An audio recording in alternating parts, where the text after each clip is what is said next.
आज मी बनवते बोंबील बटाटा। एका पातेल्यात तेल घेतले, त्यात घालते ठेचलेले लसूण, कढीपत्ता, टोमॅटो, हळद, मीठ आणि मसाला।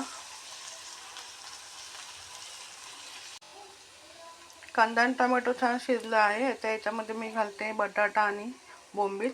हे बोंबील मी मधून चिरून त्याचे काटे काढून घेतलेत, ते घालते। ते छान मिक्स करून घेते। त्यात थोडं पाणी घालते,